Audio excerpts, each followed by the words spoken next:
Hey everybody, this is Eitan from Common Time Pathways. I'm joined here by a very special friend. His name is Tony Morkos, and he is a music lover of all kinds. But we're here to talk about a very special thing. In that, in the world that I live in, we try very hard to convince the rest of the world that music and music education has an economic value, but we're going to actually really hone back into the heart of what makes music so passionate, so special, and so passionate, and so special in the world of history and in the world of culture and community and who we are. And I think Tony and his family have a fantastic story to share with us. So, Tony, take a second, say hello, tell us who you are, tell us where you're coming from, and kind of what your thing is, and then share with us a little bit about this story. And I hope you don't mind. I'm going to inject some questions in for you. Wonderful. Thank you, Eitan. It's a pleasure to be with you tonight. My name is Tony Morkos. I'm 62 years old. I was raised in Dayton, Ohio, a suburb thereof, Huber Heights, Nice. in a Catholic Arab family. My father was a Roman Catholic Palestinian. As far as I knew growing up, my mother, I didn't know, she's German. That's all I Wow. knew. That is one heck So, of a story about the diaspora to begin with. yeah, well, turns out the story is much more complicated.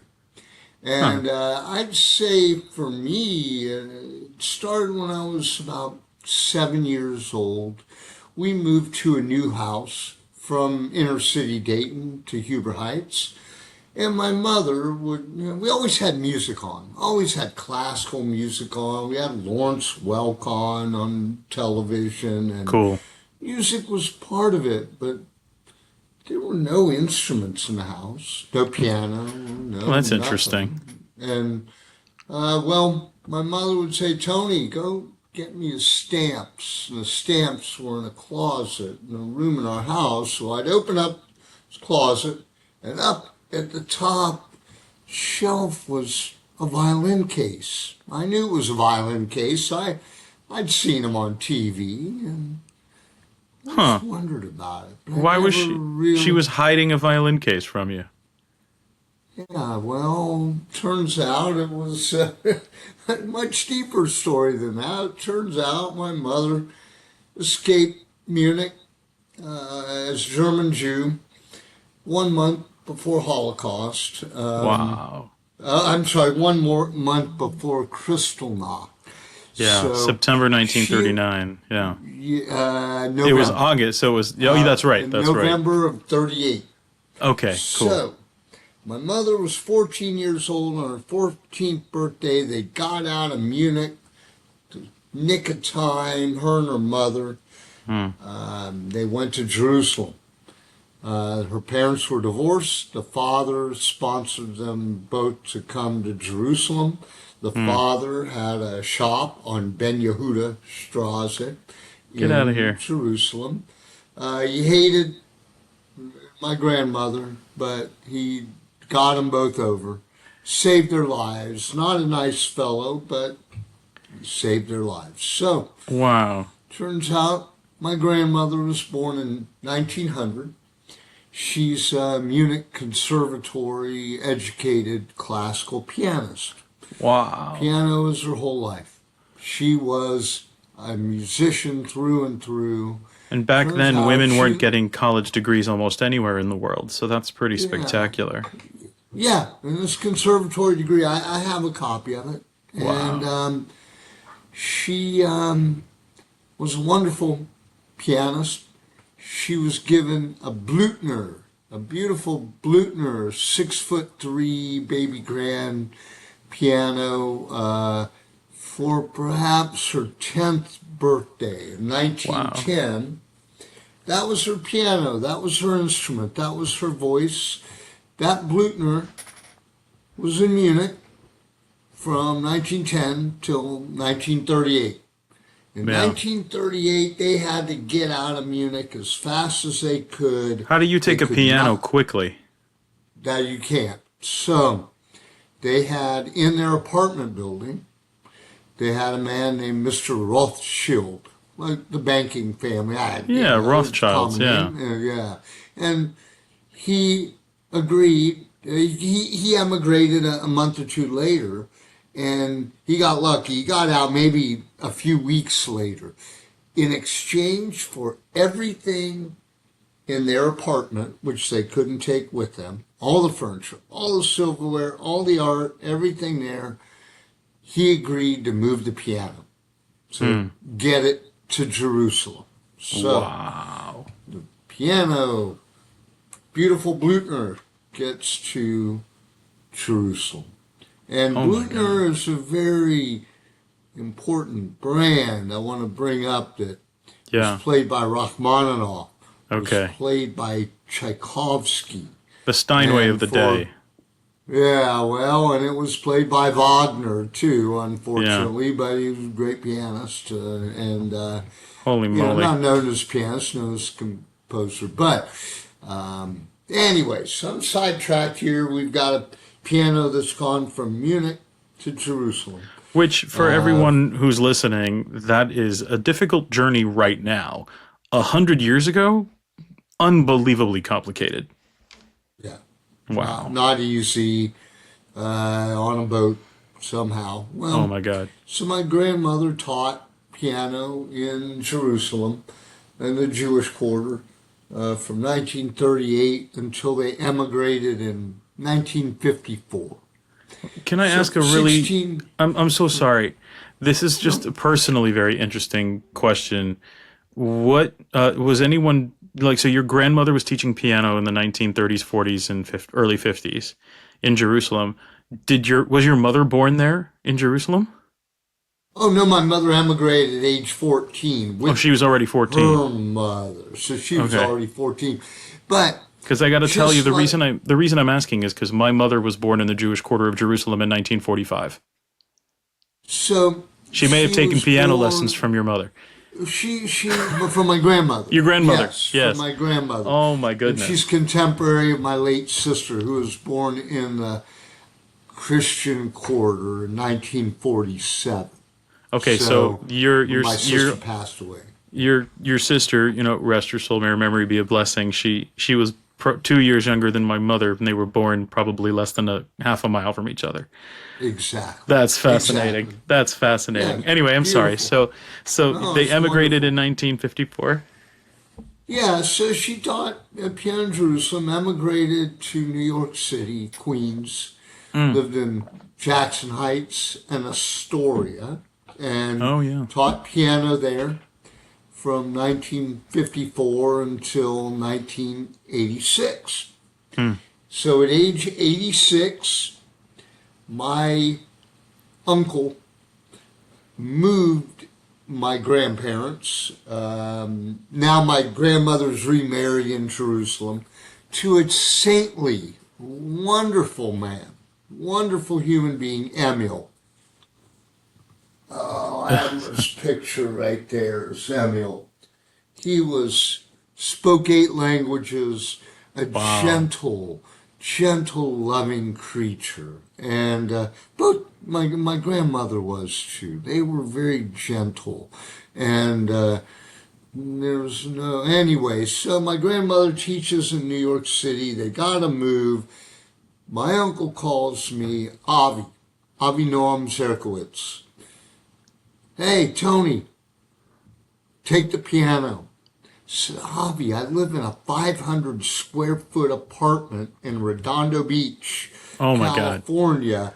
It'll take up the whole apartment. I can't take it. Well, 6.5 foot piano in a 500 yeah, square foot. right, yeah, it won't fit.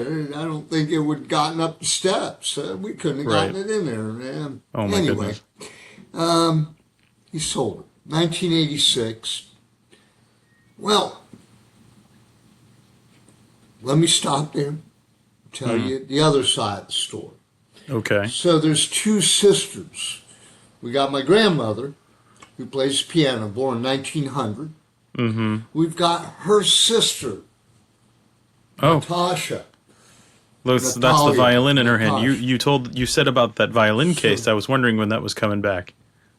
Oh, violin has more tragic story. Oh. My great aunt fled Germany. She got canceled. She got canceled due to the laws, the anti-Jewish laws of the early mid 30s that excluded Jews. She was invited to play with one of the radio symphony orchestras, and I'm trying to dig into the history to find out exactly which orchestra and what piece she was going to play. She got telegram, we're sorry, you can't Don't play come. because The you're a new law Yeah, says you are not allowed to play anymore because you're Jewish. yeah, yeah. Wow. Well, that was the end of her time in Germany. She went to Italy. Find good fortunes in Italy, hang out at the Olympics. That went well because the Italians love music. She's an itinerant musician. She could play every kind of music from jazz to classical to Irish folk music to Russian balalaika songs. Sure. Real But the multifaceted Italians musician. were a part of the Axis community, right? Did she hide her identity? No. Did you change her got name? Deported. She got deported from Italy. She got Oh deported. God. Yeah. So maybe she probably spent 3 or 4 years in Italy. And remember, it's not like today where they can track you real easy. So Yeah. she was probably able to live under the radar screen for a while. And then, well, she went the wrong way, man. She went to France. Ooh. So, goes to France, late 30s, early 40s. Her brother, okay, so there's 3 siblings in the family. My grandmother, the piano player, born in 1900. Her older brother, Jakob, born in 1898. Sure. And Nettie, Natalia, the sister, born in 1902. So they're all a couple years apart. Jakob was in Strasbourg, in the Strasbourg. Alsace, Lorraine. He had sold rugs, Persian rugs. He was a merchant. He liked my whole family. We were merchant class, fairly well-to-do, you know. Doing all right. And he was doing okay, and he survived the war. I met him in 1974. So he was about late 70s. He had Parkinson's, and he was driving a Citroën, the most terrifying car ride in my life. I was 11 years old. Anyway, God. beside the point. So she goes to France. She's in Strasbourg, but Strasbourg isn't the place to be if you're a musician. So she goes to Nice. That's the place to go. You know, on the water, music, casinos. So she befriends an opera singer. And long story, but her son, who is roughly born in the 40s, born in the early 1940s, remember my great aunt. Well, he didn't remember. He was a little baby, but he had documentation of my great aunt that he posted on Yad Vashem. So here's the bottom line. 1942, my aunt was arrested in France, sent to Drancy, sent to Auschwitz, convoy number 13 or whatever the hell my it God. was, murdered at Auschwitz. They don't my know God. how, why. That's a bad story. Yeah. Okay, That's the no nightmare. salvaging that. That's a nightmare. And thinking that we have letters where she's desperately trying to get $10,000 to get to Cuba. She could have got to Cuba, which a lot of Jews got to Cuba. If they had Yep. money, they could get there. They got to Cuba. Yeah. They've all assimilated to being Catholics. Well, yeah, but there's some interesting stories about the Caribbean in particular. I know that in the Dominican Republic there were 10,000 Jewish refugees that were accepted as a part of FDR's attempt to get more countries Hmm. in the, at that time it was the League of Nations, and that were trying to see if they could do something about this problem and help in any way that they could. Yeah. Well, It's it's fascinating. tragic. It It's it's so tragic, you know. my life would have been different because my grandmother, she lived in New York. We lived in Dayton, Ohio. Mm, She was not a maternal person. She didn't have, she wanted to be in a big city. She wasn't going to come to Dayton, Ohio. I met her 10, 12 times, but nah, she wasn't a part of my life. It sure. was a time before air travel was common, and they didn't drive. They lived in New York. My grandmother didn't speak English. She taught in German. Mm, And so my great aunt was the maternal one. She's the one who loved my mother the most. And had she gone to Cuba, I am absolutely certain she would have lived with us. I know it. mm. Had she lived with us, I'd be a violinist. We'll talk a little bit more about that. I'll get to that. Well, I want to tell you about what happened to the violin. The violin, somehow or another, where she got arrested, not sure, maybe in Strasbourg, Mm. because my uncle Jakob had her violin. Oh. Didn't go to camp with her. Okay? So, in 1954, my mother, who had by this time converted to Catholicism, married a Palestinian Catholic, they emigrated to Dayton, Ohio, Cincinnati, Ohio. The same year, my grandparents emigrated to New York, and they were sponsored by a Catholic priest. Hmm. I'm not sure who my grandmother was sponsored by. Someone on her her husband's side must have been. Well, so my mother is emigrating from Jerusalem. They got to go to Alexandria or somewhere, port in Egypt. They get on a boat. They stop in Nice as Hmm. one of their stops, port call, on the way. Uncle Jacob meets my mother at the boat, gives her the violin. Wow. Big, big step there. Yeah. That was critical. That thank you, Uncle Jacob. That if you couldn't save your sister, and we always wondered why. Well, he had the money. What the hell happened? And She got arrested. she got arrested before he could act. Yeah. And anyway, he gave my mom the violin. That's the violin that I grew up watching, Mm. looking at. And, so a couple of stories I think about. I think about watching Lawrence Welk, which is schmaltzy-ass, you know what Lawrence Welk was, polka stuck well. Yeah. Yeah. They had a top-notch first violinist in the orchestra, and this Sure. guy was, I remember very clearly, my mother watching Lawrence Welk, and this guy plays really sad piece.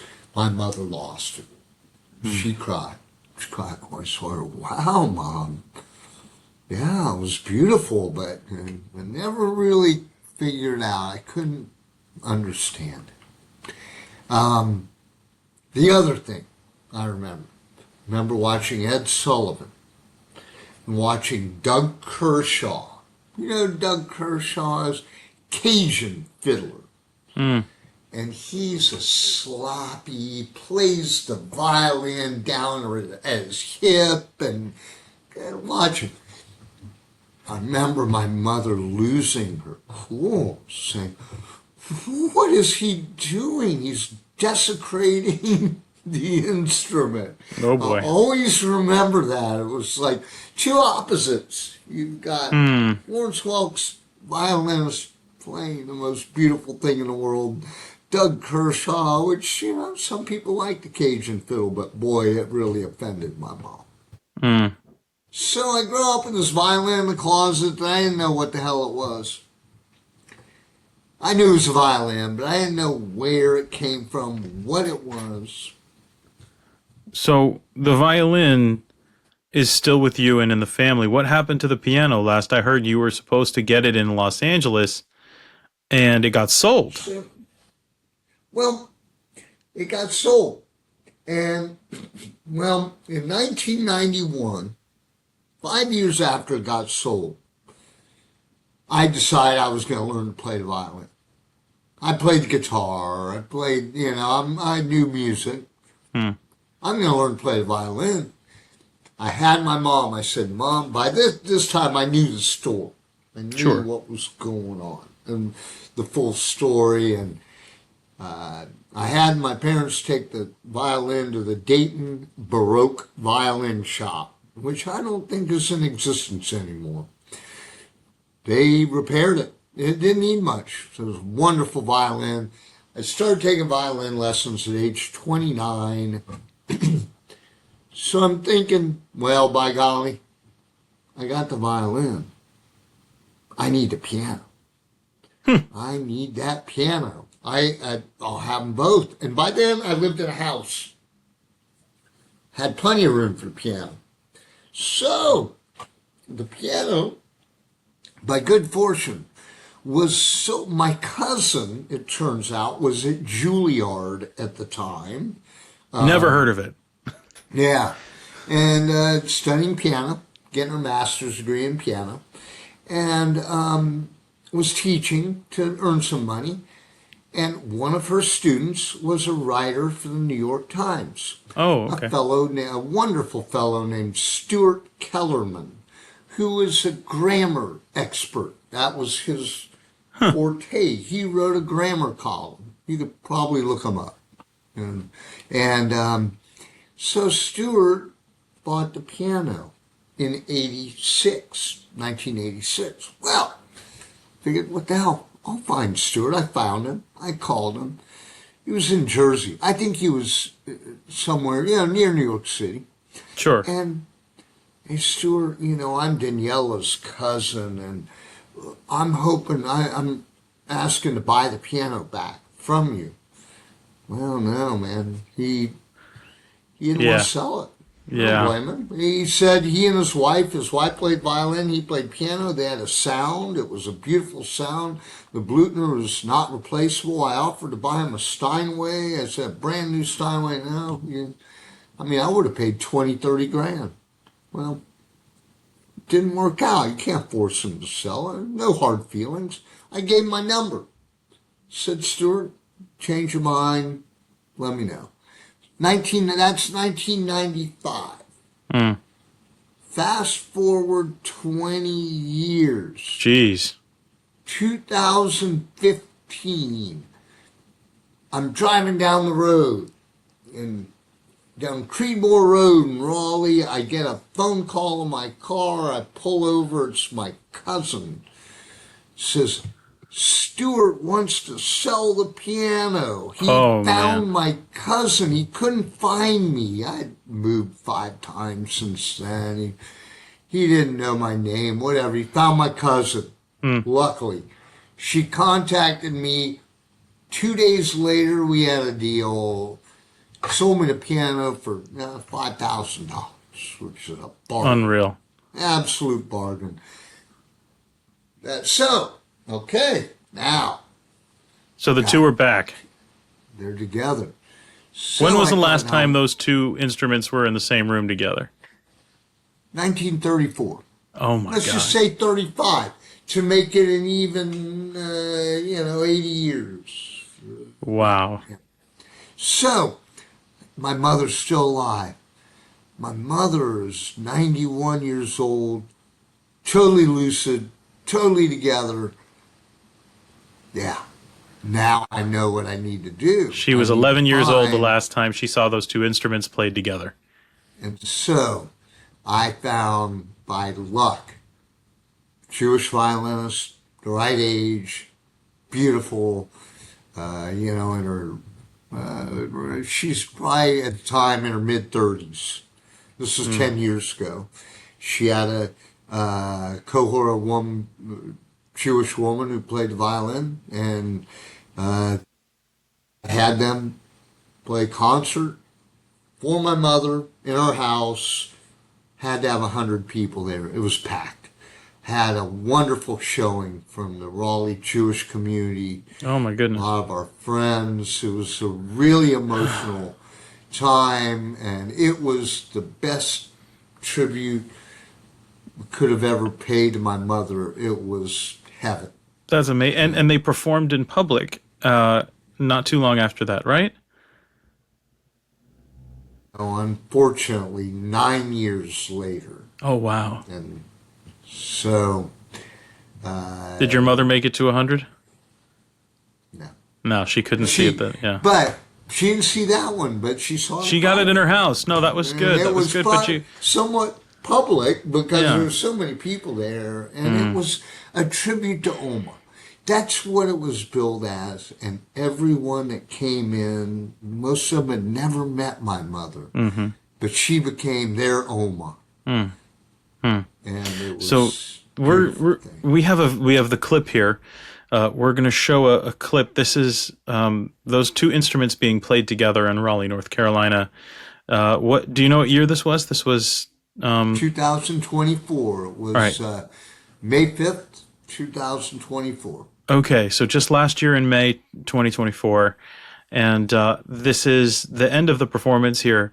And they just played a whole concert, but this particular excerpt that we're going to clip in here, this is the main theme from Schindler's List, written by John Williams. So let's just watch that real quick.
I mean, that's just the most powerful thing that anyone could watch. And that melody anyway is a haunting melody written for Steven Spielberg's film, obviously scored by John Williams. It's a story about the Holocaust. It's a story about the genocide. It's a story that depicts Kristallnacht. And that's just one example of the way history has written it. But these instruments, these things have something special about them. What made it so different to see these two instruments? I mean, if your grandmother and her sister had played baseball together, would it have mattered if you had found their bat and their glove and their ball? Like what is so cool about these instruments? Why are they alive? Because of the voice of the human that plays them. I mean, the most portable voice is your own voice, right? You know, opera singers or singers, they have their own voice, but most musicians, their instrument is their voice, and they're singing through their instrument, and especially the violin. The piano, it's You can still sing tough through to a piano. still The really sing good with the ones, the piano. really good ones sing. And So you feel like and that's interesting. Like I feel like there's something to talk about here that's almost like an instrument almost absorbs the soul of the musician playing it. yes, And absolutely. I don't know why. And yet that sounds like the most ridiculous thing to say. But think about finding a baseball glove or a tennis racket in the attic, in your grandmother's attic. Would you think about it twice? Would you look at it twice? But you find a violin or a saxophone or a trumpet or a clarinet, and there's something almost holy about an instrument that was once played and has since been forgotten. I mean, think about it this way. You have a bicycle sitting in your garage that you look at every day, and after 5 years, you're like, just get rid of this thing. I don't care. But there could be a piano in your living room for 30 years that no one touches. And when the day comes to get rid of it, your heart is coming out of your chest. Nobody wants to get rid of a piano. No one wants to see a piano destroyed. Now, there's something different about it. There's something that separates a musical instrument from other objects. And I'm trying to see if there's a common thread here. I mean, when you put those two lives together and those two stories, your grandmother and her sister, one of whom perished in a concentration camp, and it's not even just the fact that she was a violinist who made a living as a violinist. It was the fact that her music was cut short. There's almost a hope of what could have been if the Well, world had not been yes, such a horrible place. her music was cut short, and Jackie brought to life. That's the name of the violinist that you brought instrument. in to play it. No, Jackie is the woman who plays it that you just watched play. Yeah. Schindler's List, that we call the violin Nettie, because that was what my mother called her aunt, Natasha, Nettie. I have a sister named Annette, and we call her Nettie too.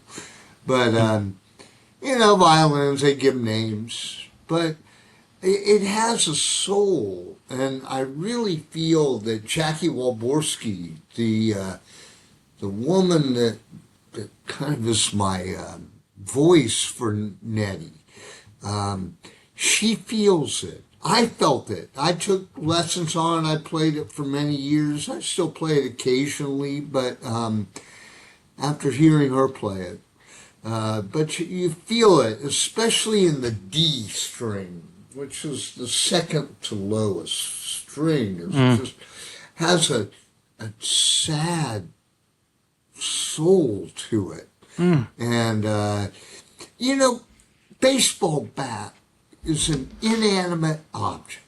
So's a violin. No, that's the difference. A musical instrument is not an inanimate object. It is an animate object, and it has a soul. I have probably 50 or 60 instruments, different ones I bought, garage sales, here and there. They all have a story. They all have a story of my story. They have a story that I don't know about. That I'm hoping that by playing, say, the cello I bought, that I can get some of the good vibes that the person that played that cello had before. There's DNA in there, and it's tough to describe. Well, it's fascinating. It's as you mentioned, a baseball bat is an inanimate object. I mean, you pick up a 100-year-old baseball bat and you swing it. Let's say you hit another home run with it. Does that remind you of the people who used it before you? Almost not. But when you pick up a violin or you sit down at a piano that used to speak someone's voice, and when you touch it again, when you make music with it again, it's almost as if you're speaking with that person's voice. It's haunting. Absolutely. And the That's voice is it. Yeah. yeah, and there's even something else about it. It's a deeper sense memory. And when your mother was 91 years old and saw those two instruments played together again, her mother and her aunt were alive for that time. Yeah. That's They just were. so, and it's the fact that there are people in the room who had never met your mother and never known her mother and her sister that felt that same energy is almost mystical, spiritual. They'll never forget it. I guarantee you. Every person in that room is a memory for them. I want to mention another thing about musical instruments in particular. They are works of art that create art, which is If you're lucky enough to have one that doesn't wasn't made in a factory, create. yes. Yeah, well, even look, this horn, like it says, piece of folk art. It amplifies your cell phone, but it's a piece of art. It's a beautiful thing. It's a craft. It's a thing that is. has love put into it. And others, just one of the main stories I have about musical instruments. I had moved to California and I wanted a classical nylon string guitar. And they're quiet, and I play classical. Living So, room guitars, yeah. yeah, there's a music store near my where I work. Walk in, it's a Christian music store. And immediately I kind of got maybe I had a negative feeling, but I walk in and there was a real feeling of love in this place. This was like, they actually paid attention to me and they said, here, try this Yamaha, made in South Korea. It's $95, brand new. 1986, it's not a terribly, pretty inexpensive, man. And I thought, wow, okay, I like it. Played this guitar, I still have it. It's a wonderful guitar. So I ended up getting pretty good at classical guitar, taking some advanced classes in San Diego, which is classical guitar capital of the world because the Romero family escaped Franco's Spain and moved to La Jolla, California. That's right. And the Romero family, all the kids, Pepe Romero and his kids, Celedonio, wherever, they all taught San Diego, and I took lessons from their students. So I'm in these classes, and these guys have $4,000 Ramirez guitars. Little Martins. Never stay in tune. They're always monkeying with them. Man, they're fickle. That Yamaha, never out of tune. I guarantee you, it's in tune right now. That's got to be the strings, not just the pegs. So, I play my guitar and all these guitars way better than I am. Say, hey man, what guitar is that? It's really sweet, man. I want to play it. South Korean Yamaha. It's $100 South Korean Yamaha, but Jesus blessed it. My favorite Jew, you know. So, I always, that's just one of the many stories that I have, that there's a life. There is some type of spirit to musical instruments, but it only comes to life if you play it. It really, they need to be played. And that ties in to musical education and making a career of studying music and being the best you can be. Because by being the best musician you can be, you've made that instrument the most animate it can be. And in a way, it's made you more animated than you ever were by yourself. Absolutely. How do you express yourself? Some people paint, some people sing, some people cook, but music is just, it's never the same twice. Well, it's not only that, is it lasts a lot longer than everyone pretends it does. You know, we go back again and again to your mother at 91 years old hearing those instruments. There's a sense memory of her mother and her sister playing it. It doesn't matter the fact that they played this piece or that piece. The idea is that music lingered in her, and far longer than when it stopped resonating in the air. Absolutely. And think about it. I mean, music is the strongest memory. I mean, every time I hear Georgie Girl, smell, that's right. Yeah, smell. Everyone says, like, you walk into a house that smells like your grandmother's house. Doesn't matter if you're 10,000 miles away. Hey, that's grandma's house. Like, it's just this instant reversion back to where you were when you last sensed it. And, you know, there are certain songs I hear that make me cry. Oh, sure. Why? You know, Oh, sure. but they bring back memories of certain memories of early childhood, or making out with a girlfriend when you're 15, whatever, you know. You're killing me, Tony. You're Yeah, killing I me. mean, you know, just the I hear I was common about to talk about the stories. fact that I can't listen to a song because it's the song I was listening to when my father passed away. And There you're you going go. on and talking about the fact that you made out with a girl when you were 15. And Yeah, well, I that was story's better. hoping to. That story's better than mine, just so you know. Yeah, well, yeah, but, and look, Natasha Vilshinsky died. They killed her. They didn't kill her music. They didn't kill her instrument. They didn't kill her voice. A part of her Thought they stayed were alive. killing her. And here's the crappy part about it. All the people who brought their violins to the camps, they killed it. Who knows? Even if they, you know what, if they looted the violin and sold it to someone, they ruined it. They sucked the life out of it. There's something about the evil there that can't be hidden, and it kills all other things. But I think there's an equally powerful reminder that if you want to live forever, which inevitably everybody has dreams of living forever, everyone's afraid of dying. And if you say you're not afraid of dying, you're straight up lying. Because the only thing we're all afraid of is what we don't know. Yeah. Even when we're afraid of the right. dark, we're not afraid of the dark. We're afraid of what we don't know it might be in the dark. Yeah. It's what we don't know that we're afraid of.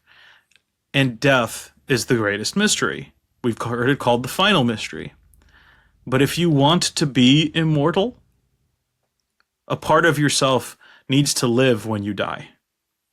And the way to do that is to make something beautiful. Something that others will never forget. That's beautifully said. And that's the lure of the entertainment industry. Mm-hmm. John Wayne will never die. Immortality. You know, he's immortal. You know, my grandmother's the pianist, she said, was the greatest ever. Claudio Arrau, Mm, Argentinian. He'll never die. I watch his YouTube videos every day. I'm addicted. He's the man. nice. And Well, you got to send me some recordings of you playing the guitar then, because I got to hear this thing. You've been playing it long enough. I got to hear you playing the guitar. yeah, But I'm I excited don't about. think I have any video, but yeah, one of these days, sure. We'll make one. Yeah, You want to be immortal, we'll don't play you? together. I don't know. It matters what world we're facing ahead. Well, you Maybe don't have it's to a live good in it. thing Your to music die. should, though. Yeah, I hope so. Well, listen, I really appreciate you taking the time to chat with me today. It was really wonderful to hear your story, wonderful to hear the story of the instruments in your family and the efforts that you took to bring them together and really make that moment real. It's incredible when one thing survives that long and can be revived in that way, but when two things that existed together took an 80-year circuitous journey around the world from one another to finally be brought back together in the same family and played again together. It's just what an incredibly powerful story. Thank you for sharing it with us. And you guys just, if you're listening to this and we're wrapping up the episode here, just know that this is why music is important. And yeah, we have to figure out how to make the education of music more economically important, but there's always a part of music that will hate the fact that it has to be economic. And this part of music is why we all inevitably fall in love with it in the first place.